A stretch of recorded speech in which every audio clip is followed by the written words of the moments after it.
this is so this is what you call a farmer fix. We had lots of space in the office until all of you told us you were coming. So we, with some help, we accommodated, and we are so absolutely thrilled that you are all here. Folks, my name is Damien Kirk, this is my wife Danielle, and it is a true honor to be able to introduce somebody who we'll get to in a minute. But let me give you a little bit of context here. Our country faces huge challenges. And I know that you all know that because you're here. Yep. But there are times in life where you talk about leadership and you have to put that talk into action. And when Danielle and I, in the few days after the election, of which I know was a disappointing loss, and I'm sure all of us in this crowd can attest to that. Yeah. But we knew that we needed to take the talk of leadership and turn that into action. So we made the offer to resign as the MP for Battle River Crowfoot in order to trigger a by-election. And in the days that have followed, when it went public and the conversations, and then you start planning for the by-election campaign and everything associated with that. Folks, let me assure you of one thing that I am more confident of today than I was, and I was confident of it before, but more confident each and every day that Pierre Poilievre is the right guy to be Prime Minister of Canada.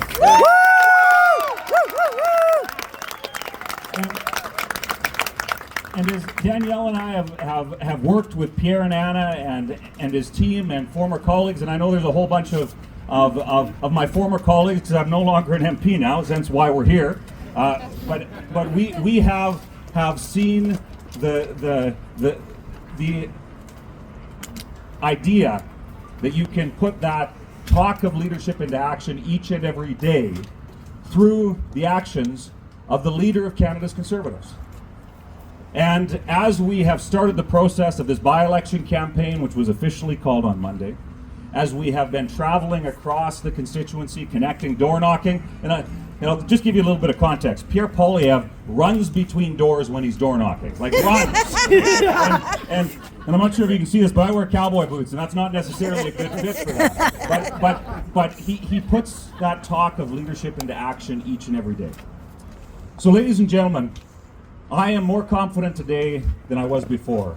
But having gotten to know Pierre Poilievre over the last 6 years, Danielle and I know for a fact that he's the right guy to continue leading the opposition, the Conservative Party of Canada, and the right guy to be Prime Minister of Canada. Yeah. So, without further ado, would you give a massive Camrose and Battle River Crowfoot welcome to Pierre and Anna Poilievre. Yeah.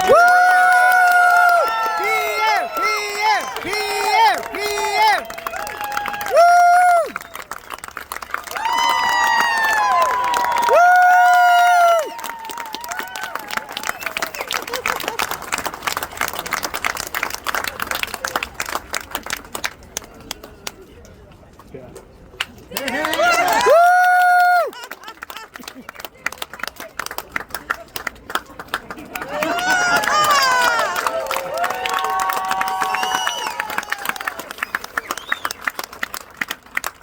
I see they wanted to put me through an obstacle course on the way out to give a speech.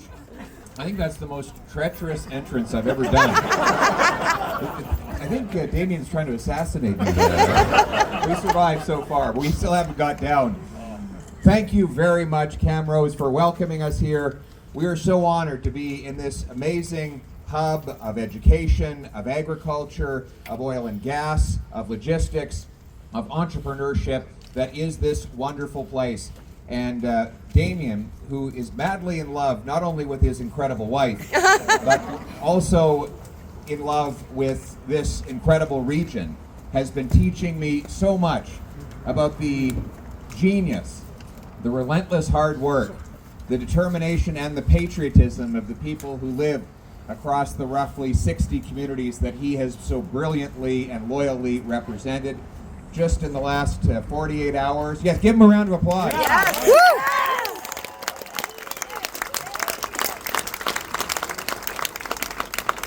Damien loves this place because he has given his life to it, and it has given him everything that he has. Of course, his beloved consort is his hometown, and Damien, everybody knows him personally and knows his incredible personal story. The most touching story of all that I know of Damien's connection to the communities that he represented is when he lost his father less than a year ago, right in the middle of the harvest. And of course, that was hard for him at any time of the year because they were best friends. But it was especially hard during the harvest because you got to bring in the crop somehow. And how do you do that when you're suffering and mourning and making arrangements? And suddenly, dozens of combines showed up at the Currick farm and took that crop, put it in bins, nodded their head, and paid their respects, and went back to their lives. And that really is a testament. It is just not just the harvest of the crop, but it is the harvest of all the friendships that the Currick family had planted over so many generations.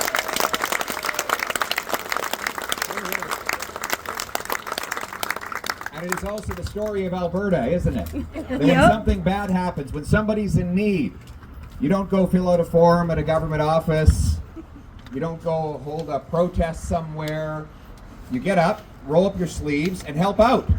Get it done. Don't ask for anything in return, and know that in a neighborly community, that someday when you're in need, that the neighbors will come over and help as well. That is the greatest thing about Alberta. There's no place on earth where people volunteer more, donate more, and contribute more, taking care of their neighbors and their friends.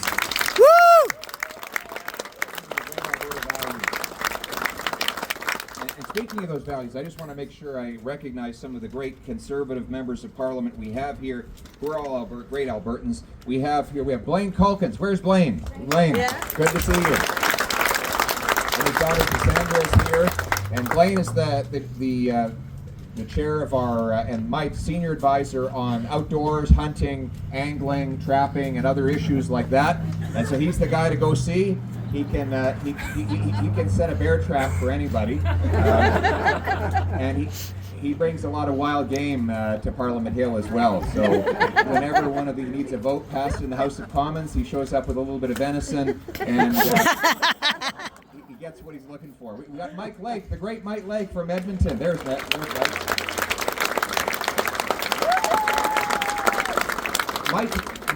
There's many things to like about Mike. He's a great champion of children with autism.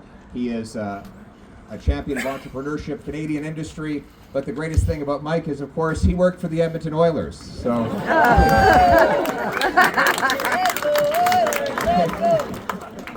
Damien tells me that the further south you go in his riding, though, it becomes a little more unclear about whether it's Flames or Oilers. I think we're pretty safe here, though, right? We've got Chief Morin, our newly elected Member of Parliament from just outside of Edmonton. Billy Morin.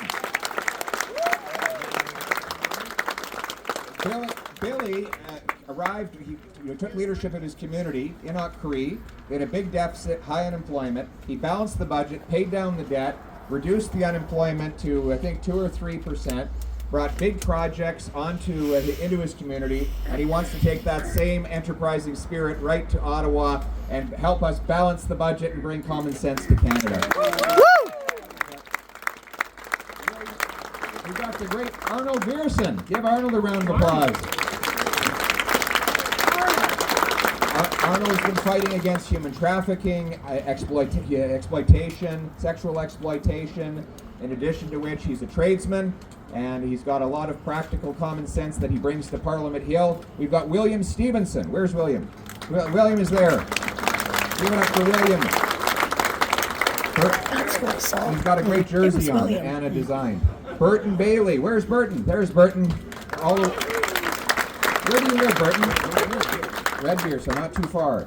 And of course, we have some provincial representatives here. We have Jackie Lovely. Where's Jackie?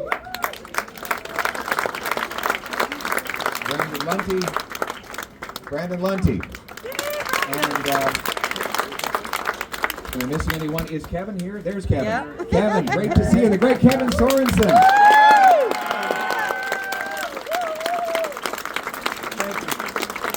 a lifelong resident of Killam, a great, or near Killam, and he's a farmer. He was a great member of Parliament, and he served as the Minister of State for Finance under Stephen Harper, helping us balance budgets and deliver good government. You know, when I was a young member of Parliament, I was getting myself into some trouble. I was speaking faster than thinking. And I wanted to get some good advice from someone with a little more wisdom, so I went to see Kevin in his office. And he sat me down, and he had a big, beautiful fish on the wall that he'd caught and stuffed. And he said, "Pierre, you see that fish? If he'd kept his mouth shut, he'd still be alive."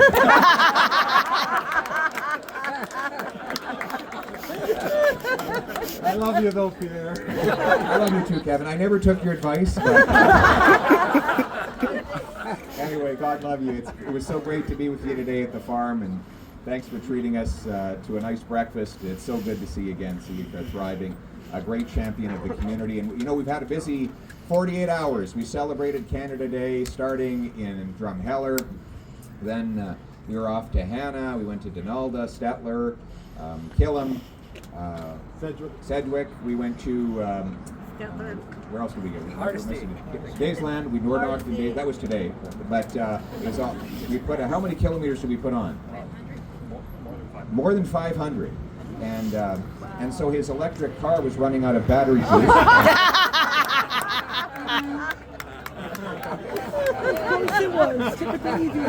He stopped and plugged it in at a local Tim Hortons, but he didn't get very far. So no, he's still burning fossil fuels to get where he's going.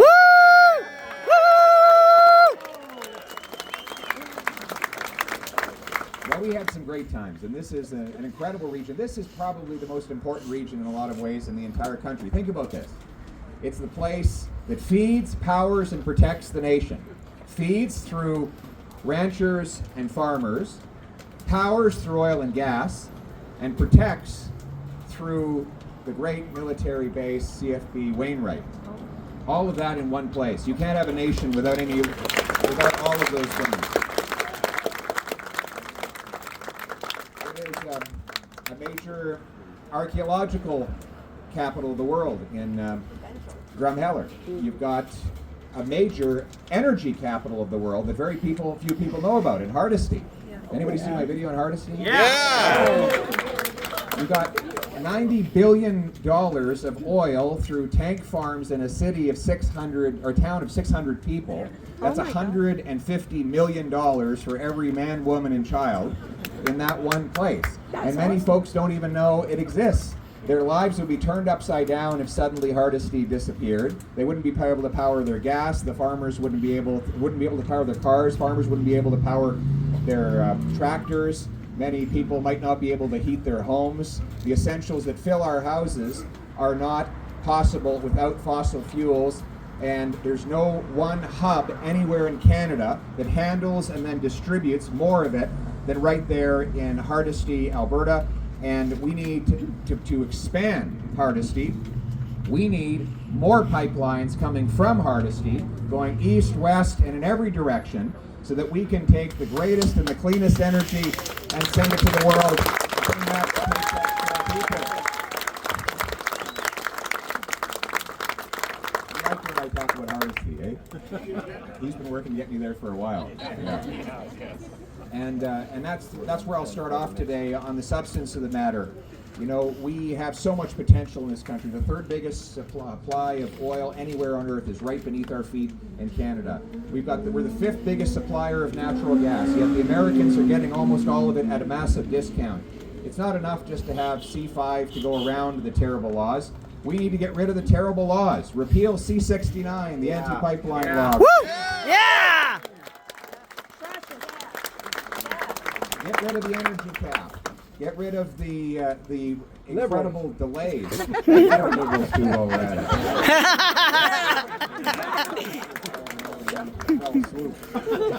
it. And we need to get rid of the industrial carbon tax. You saw Yes. today the Europeans are now giving their energy an exemption from the industrial carbon tax. Just recently, Mark Carney said that we couldn't sell our products overseas if we didn't have an industrial carbon tax. Well, the Americans don't have one. The Europeans are carving out their industry. We need to get rid of the industrial carbon tax so that we can bring home more production to our people. Yeah.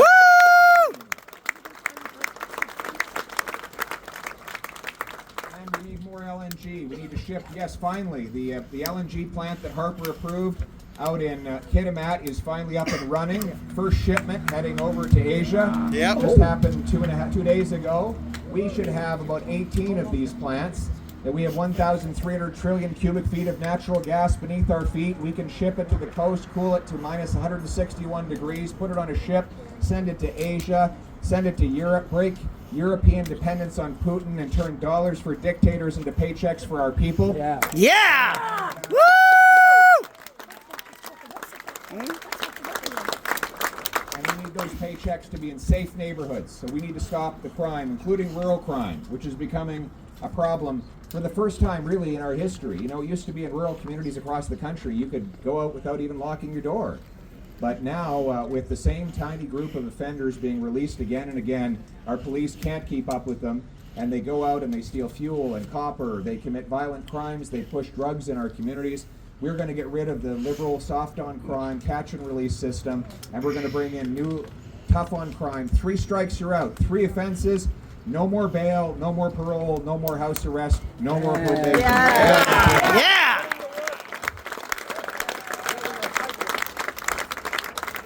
And we're going to ensure that the people who follow the law are respected for a change. We will fight tooth and nail against the liberal gun grab. Licensed, law-abiding, trained and tested firearms owners should be able to keep their property. Yeah. Woo! We're going to make sure we put our own country first for a change. We need to Yes. get immigration under control in Canada. Yes. The numbers have gotten out of control, outstripping housing, healthcare, and jobs, and well beyond what we can absorb. Just today, we learned that over the last decade, the Liberals have allowed 17,500 foreign convicted criminals to have their criminal past waived so that they could immigrate to this country. That's almost enough criminals to fill an NHL-sized stadium that have been allowed into this country over the last decade, despite the fact that we knew that they had a criminal record. We're going to end the insanity. We're going to fight to ensure that no more convicted criminals come into our country, that we end the fraud in international students, the temporary foreign worker program, fraudulent refugees, and we're going to cap the numbers so that we always add homes, jobs, and health care faster than we add people. It's common sense. Woo!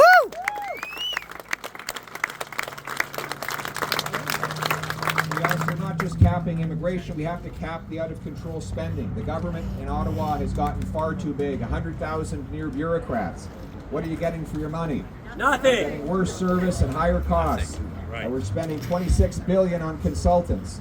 We're sending $7 billion overseas in increasing foreign aid, often for wasteful, bureaucratic, activist causes. We need to cut back on bureaucracy, consultants, foreign aid, and bring back the money to take care of our own people here in Canada. We need fiscal responsibility and lower taxes so that your hard work once again pays off. And our farmers and entrepreneurs deserve a break as well. If we want to bring home the $500 billion that's left our economy for the states over the last decade, we need to stop taxing investment. Our plan is zero capital gains tax when you reinvest your money here in Canada. Yeah. Woo!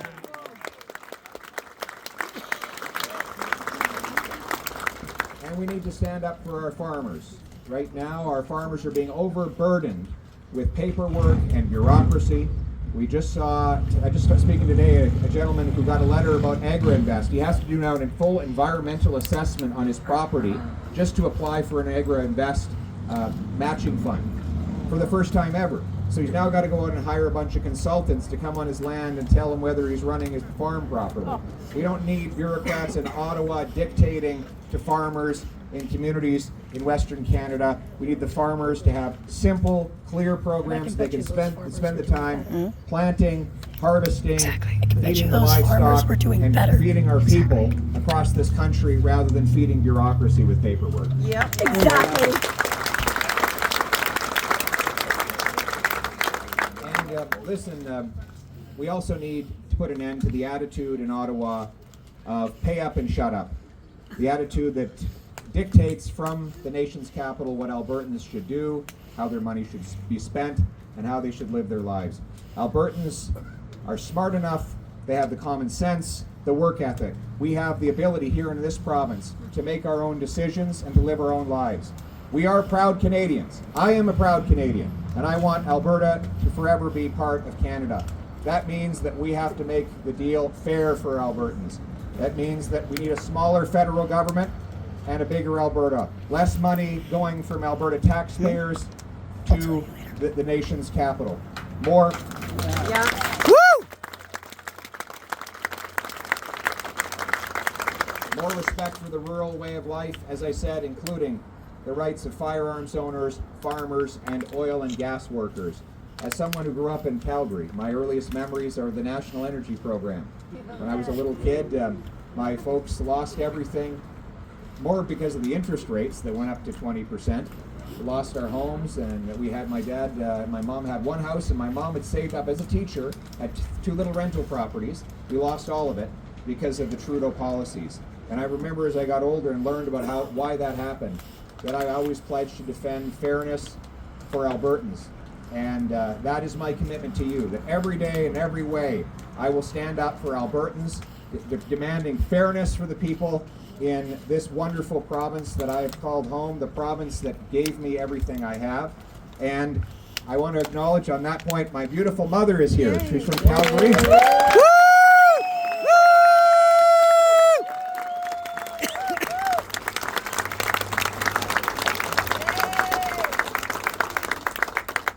And so she won't let me forget to put Alberta first and to stand up for a wonderful province. And so, you know, I understand that they're coming from Calgary is different than coming from Camrose. And so it's very important for me to listen and learn because the people of Battle River Crowfoot don't owe me anything. The people here, I need to earn their support, work hard every day to listen to the concerns and ensure that I champion them. If, God willing, you elect me on the floor of the House of Commons. And I'm very proud that my friend Damien Couric has pledged to mentor me in all of the important local issues, to keep me regularly informed and to stay regularly in contact with all of you as we go forward, because the people of this incredible region need a strong voice. And I know a lot of people have questions about how a national leader can represent a particular constituency. The answer is that I want to use my national platform to give an even more amplified voice to the concerns of Albertans in general and the people of Battle River Crowfoot in particular. And I will continue to speak up for the same values I fought for my entire political career, fighting for oil and gas, for free enterprise, for small government, for law and order, for our armed forces. Those are the things I've believed in my whole life, and those are the things that I will pledge to champion on your behalf if you are kind enough to give me the chance to represent you. Many blessings to all of you, and a great thank you. God bless Canada.